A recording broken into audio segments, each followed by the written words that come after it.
Hello. हाँ दोस्तों, नमस्ते। मैं विनोद सरवा आपका एक बार पुनः आपके अपने इस YouTube चैनल पर स्वागत करता हूं।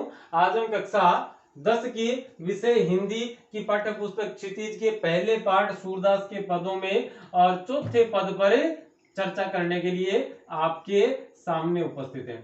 चौथा पद, इससे पहले हमने 3 पदों की व्याख्या की थी। इससे 3 पदों की व्याख्या से पहले हमने सूरदास के जीवन और रचना परिचय के बारे में पढ़ा था। यह जो हिस्सा है या यह जो किस्सा है या यह जो पद है वह सूरदास के सूर सागर नामक ग्रंथ के भ्रमर गीत प्रसंग से लिया गया है और इसकी भाषा जो है वह ब्रज भाषा में लिखा गया है। ये सारा काव्य किस भाषा में लिखा गया है? सूरसागरी ब्रज भाषा में। अब भ्रमर गीत क्या है यह देखने के लिए आपको पुराने वाले वीडियो यदि आपने नहीं देखे हैं तो वो देखने पड़ेंगे।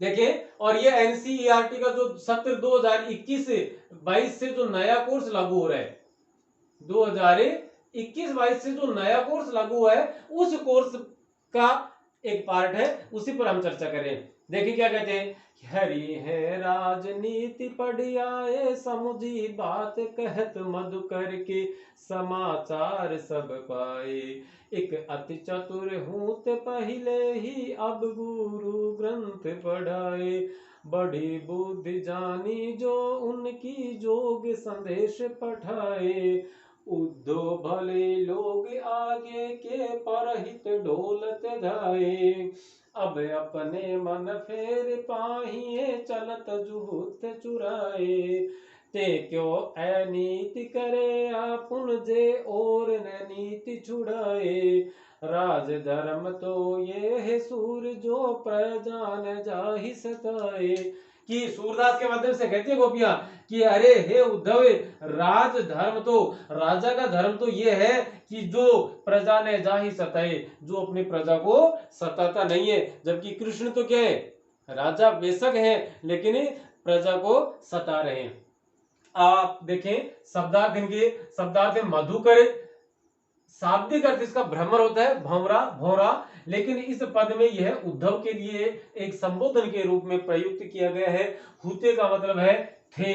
गुरु ग्रंथ पढ़े मतलब गुरु ग्रंथ पढ़ना, अर्थात किसी विषय विशेष में विशेष ज्ञान प्राप्त करना।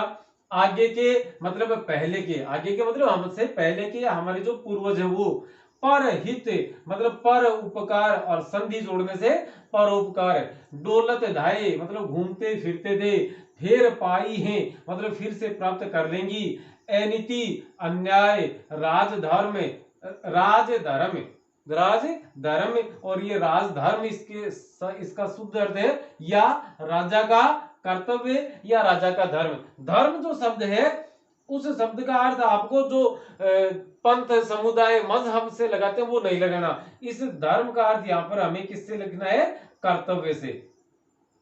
धर्म क्या है? हमारा कर्तव्य। जैसे मेरा धर्म पढ़ाना है, आपका धर्म पढ़ना है, आपकी माता पिता का धर्म है कि वो आपकी परवरिश के लिए आपको शिक्षा दिलवाए, और एक सैनिक का धर्म होता है कि वो बॉर्डर पर सुरक्षा करे। और यदि कभी युद्ध का माहौल तय हो जाता है तो उस युद्ध के माहौल में बेशक आदमी की हत्या करना बड़ा गुनाह है, लेकिन सामने यदि दूसरे देश का या कोई आतंकवादी है तो उसको मारना अधर्म नहीं है, बल्कि वह धर्म है, वह उसका कर्तव्य है। अब देखिए कि हरि है राजनीति पढ़ी आए, कि हरि जो है, हरि का पहले देखा था कृष्ण, कि जो कृष्ण है वो वास्तव में क्या हो गए? राजनीति पढ़ लिया उन्होंने, और राजनीति पढ़ने से वो क्या बन गए? वो राजनेता बन गए, और राजनेताओं की भांति ही अब व्यवहार करने लगे हैं। समुझी बात कहत मधुकर के समाचार सब पाए। ये बात जानकर, यह बात जानकर कि कृष्ण राजनीति पढ़ रहे हैं, गोपियां कहती हैं कि वो मधुकर के बहाने मतलब भ्रमर किया उद्धव के बहाने हमारी तरफ के सारे समाचार प्राप्त कर लेते हैं, उद्धव को भेजते और उद्धव से हमारे सारे समाचार ले लेते हैं। एक अति चतुर होते पहले ही अब गुरु ग्रंथ पढ़ाए, कि वो तो एक अति चतुर होते पहले ही, कि वो तो पहले से ही, अति का अर्थ होता है बहुत, कि वो तो पहले से ही बहुत ज्यादा चतुर थे, अब उन्होंने गुरु ग्रंथ पढ़ लिया है। कह रहे ना गुरु ज्ञान मिल गो, है ना। तो गुरु ज्ञान का अर्थ है विशेष ज्ञान प्राप्त करना या विशेष जाने प्राप्त करना। बड़ी बुद्धि जानी जो उनके जोग संदेश पढ़ाए। और अब इस बात को प्रमाणित करने के लिए या साबित करने के लिए कि उन्होंने गुरु ग्रंथ पढ़े हैं, उन्होंने विशेष ज्ञान प्राप्त किया है, इस बात को साबित करने के लिए उनकी जो बढ़ी हुई बुद्धि, मतलब उनका ज्ञान बढ़ा, वो बात यदि हम देखें तो हम इस बात से साबित कर सकते हैं कि उन्होंने हमारे लिए क्या भिजवाया है। पठाने का मतलब होता है भिजवाना, पठाए का अर्थ है भिजवाना, कि उन्होंने हमारे लिए क्या भिजवाया है, योग का संदेश भिजवाया है। किसके हाथ भिजवाया है, उद्धव के हाथ, कि कृष्ण ने क्या पढ़ लिया है, गुरु ग्रंथ पढ़ लिए, और उस गुरु ग्रंथ के कारण उनकी बुद्धि बढ़ गई, और जो बुद्धि बढ़ी उस बुद्धि को साबित करने के लिए उन्होंने अब क्या भेजा है, उद्धव के साथ योग का संदेश हम गोपियों के लिए भेजा है। उद्धव भले लोग आगे के पर हित दौलत धाये, कि अरे हे उद्धव, जो हमसे आगे के, जो हमारे पूर्वज लोग हैं, जो हमसे बड़े लोग हैं, वो बहुत ज्यादा भले लोग थे। वो पर हित, दूसरों के हित के लिए, दूसरों के उपकार के लिए घूमते फिरते थे, जबकि तुम तो क्या कर रहे हो, हम पर अपकार कर रहे हो। हमें कृष्ण से मिलवाना था, कृष्ण का संदेश देना था, और तुम दे रहे हो योग का संदेश। इसलिए तुम काम के आदमी नहीं हो। अब अपने मन फेर पाइए, चलत जू होते चुरे, और तुम्हें हमें क्या दे रहे हो, योग का संदेश दे रहे हो, जब इससे और कह रहे हो कि कृष्ण को तुम्हें त्याग दो, कृष्ण को भूल जाओ। हाँ, एक बात तो है कि यदि हम कृष्ण को भूलती हैं, गोपियां बाद में कहती हैं कि यदि हम कृष्ण को भूलती हैं, अब अपने मन फेर पाइए, तो हमें अपने जो मन है वो फिर से मिल जाएंगे।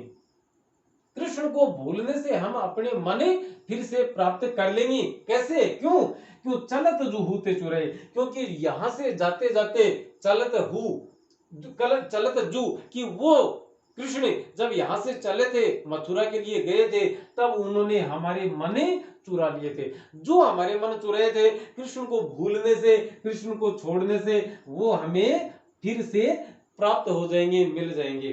ते क्यों अनीति करे आपुन जे और अनीति छुड़ाए, कि जो कृष्ण, जे का यहाँ कृष्ण के लिए है, कि जे और अनीति छुड़ाए, और का मतलब दूसरों के लिए, कि जो कृष्ण दूसरों को अन्याय से मुक्त रहने के लिए, अनीति न करने के लिए, या लोगों से अन्याय छोड़ने की अपील करता है, वही कृष्ण वो हम पर ते क्यों अनीति करे अपन, वह स्वयं हमारे साथ अनीति क्यों कर रहा है, वह हमारे साथ अन्याय क्यों कर रहा है, जो लोगों को शिक्षा देता है कि अनीति मत कीजिए, जो लोगों की अनीति छुड़ाने का काम करता है, वही कृष्ण हमारे साथ अनीति या अन्याय क्यों कर रहा है। राज धर्म तो यह सूरदास के बहाने से गोपियां कहती हैं कि हे उद्धव, राज धर्म तो यह कहता है कि राजा का जो, यदि शास्त्रों के हिसाब से देखा जाए, यदि नीति शास्त्र के हिसाब से देखा जाए, तो राजा का धर्म तो यह है कि वह प्रजा के हितों की रक्षा करे। लेकिन यहाँ तो राजा जो खुद है वह अपनी प्रजा को सता रहा है। इसलिए हे उद्धव, तुम्हारा जो कृष्ण है वह हमारे साथ अनीति कर रहा है, और वह राजनीति पढ़ने से, गुरु ग्रंथ पढ़ने से, और वह क्या बन गया है, वह राजनेता बन गया है। और राजनेता बनने के कारण से, और गुरु ग्रंथ पढ़ने से उसकी, और पहले से वो खूब चतुर था, गुरु ग्रंथ और पढ़ लिए, मतलब करेलो और नीम पर चढ़ो। करेला खुद कैसा होता है, कड़वा, और नीम पर चढ़ गया तो उसकी मिठास देखने काबिल होती है। वही बात है कि कृष्ण पहले से बहुत चतुर थे, अब उसने राजनीति के गुरु ग्रंथ पढ़ लिए, तो अब तो उसकी बुद्धि बढ़ ही गई, और उसी बढ़ी हुई बुद्धि का प्रमाण यह है कि वह हमारे लिए योग का संदेश भिजवाता है कि मुझे भूल जाओ, कृष्ण को भूल जाओ। और ये कहती है कि जब उद्धव से कहती है कि उद्धव, पहले के लोग बड़े भले हुआ करते थे, जो दूसरों का उपकार किया करते थे, लेकिन तुम तो अपकार कर रहे हो, हमारा बुरा कर रहे हो, क्योंकि तुम कह रहे हो कि कृष्ण को भूल जाओ। और यदि हम कृष्ण को भूल जाते हैं तो एक बात तो है कम से कम कि हमारे मन है वो फिर से पालेंगे, जिन्हें कृष्ण ने यहां से जाते जाते चुरा लिया था। और ये जो तुम्हारा कृष्ण है, ये हम पर अन्याय क्यों कर रहा है, जो लोगों को अन्याय छोड़ने की सलाह दिया करता है। राजा का धर्म शास्त्रों में उल्लेखित है कि राजा का धर्म होता है कि वह अपनी प्रजा को न्याय दे, उनके साथ नीतिगत व्यवहार करे। लेकिन तुम्हारा जो कृष्ण राजा है वह तो हमारे साथ क्या कर रहा है, वह हमारे साथ अनीति कर रहा है, वह अनीति कर रहा है, हमारे साथ अन्याय कर रहा है। अब देखें दोस्तों, हम इसका प्रसंग, यदि परीक्षा में हमें इसकी व्याख्या करनी आती है तो सबसे पहले हम प्रसंग लिखेंगे कि प्रस्तुत पद्यांश से सूरदास के द्वारा रचित सूर सागर के भ्रमर गीत प्रसंग से लिया गया है, जिसमें गोपियां एक भ्रमर को संबोधित करते हुए उद्धव से अपनी बातें कहती है। और उसके बाद आपने जो व्याख्या अभी सुनी, पढ़ी, समझी, वो लिखेंगे, या इस वीडियो के अंत में जो रजिस्टर की फोटो चस्पा होगी उससे आप पोज करके वो लिखेंगे, और ये आपके शब्दार्थ हैं। और उसके बाद में प्रसंग के बाद में क्या आता है, प्रसंग के बाद में हमारा दूसरा पॉइंट होता है व्याख्या, और तीसरा पॉइंट होता है हमारा विशेष। और विशेष में हम क्या लिखेंगे कि भाषा सरल है, सहज, ब्रज भाषा का प्रयोग हुआ है जो कि सहज और सरल है। और इसमें राजा के धर्म की बात की गई है, नीति और अनीति की बात की गई है, और राजनीति पढ़ने की बात की गई है,